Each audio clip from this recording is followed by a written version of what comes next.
everyone. Welcome to the DPS STS Let's Talk Show with Shalini Agarwala, your Dean of Activities. Today's topic of discussion is COVID-19, second wave with Parents Doctor Panel. We have with us Dr. Ruxana Rehan. Her qualifications are MBBS, MPhil Virology, PhD Virology, works for Department of Microbiology in US Bangla Medical College and Hospital, head of Ghazi COVID-19 PCR lab, consultant in American Society for Microbiology USA. Then we have Dr. Moinul Alam Chakladar. His qualifications are MBBS, MPH from Dhaka University, Associate Professor in Bangladesh Medical College, Dhaka. Dr. Farhana Akhtari, qualifications are MBBS, BCS Health, Indoor Medical Officer, Internal Medicine, working in Dhaka Medical College and Hospital. Thank you so much for removing your precious time from your busy schedule for our students, teachers, and parents. Self-separated if they are symptomatic for any kind of fever, sore throat, cough, sneeze, whatever, anything. This is number one. And number two, number three, number four, if I put it as according to the importance, then next three, I will emphasize on mask. You need to wear mask. The person in front of you must put on mask. So why is this mask is so important? I need to explain a little bit. As Dr. Moinul said, no, the droplet and aerosol infections.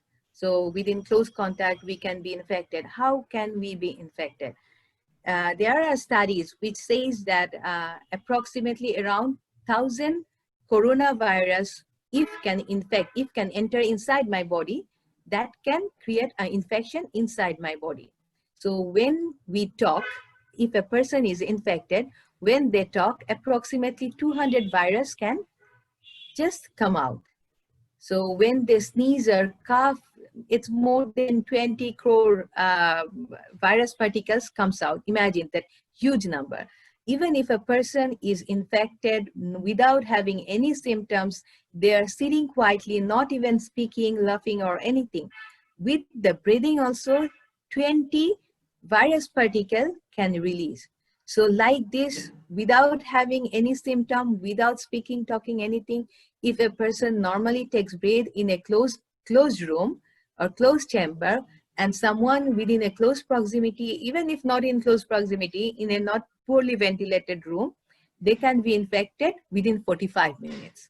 Yeah, in that test, we can actually diagnose up to 70% of cases. So if a person have the suspected COVID symptom, but the test get negative, he or she may get isolated, as per ma'am said, that he or she not think that I am test negative and I have no COVID.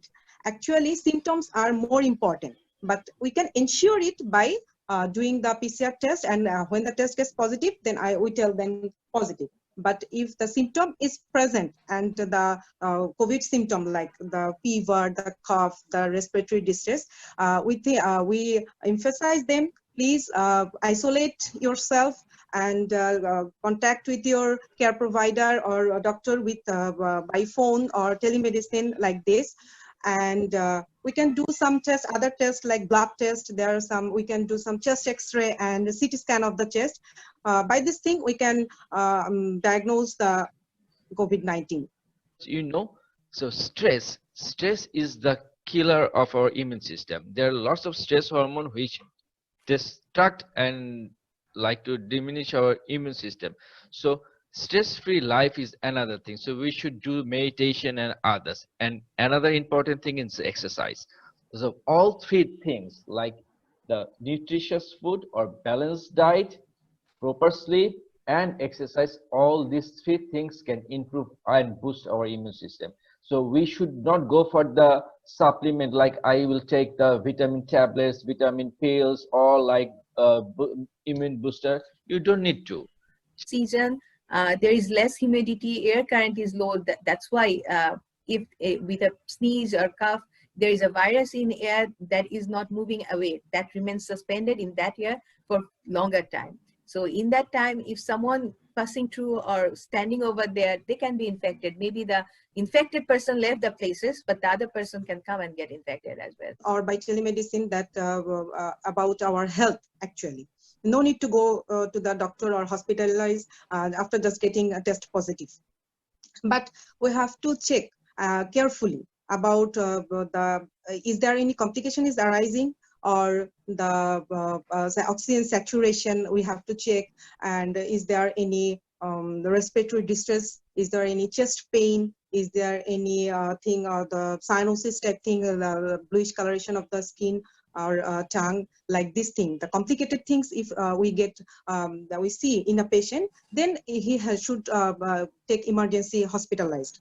And in case of, we should actually careful about the older person or who have more comorbid conditions like hypertension, diabetes, the obese person, or any heart disease or any chest disease.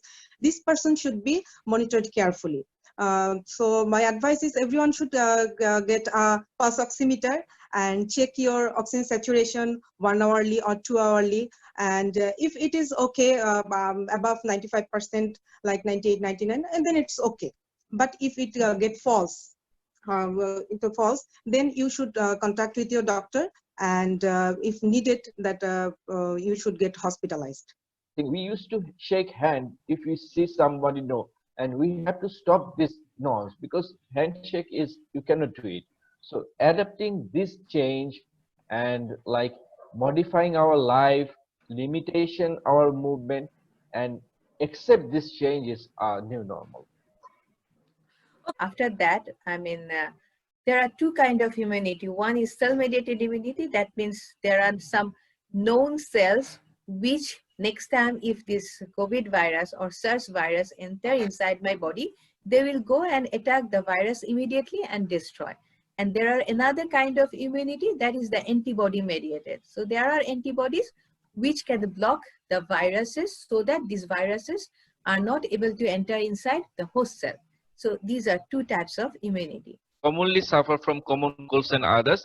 So it's very difficult to differentiate between common colds and COVID-19. So get rid of this common cold. Thank you. Thank you, everyone. On behalf of the whole DPS team, we would really like to thank all of you all, who are working you're in the forefront, fighting for us, fighting for our lives. Thank you so much.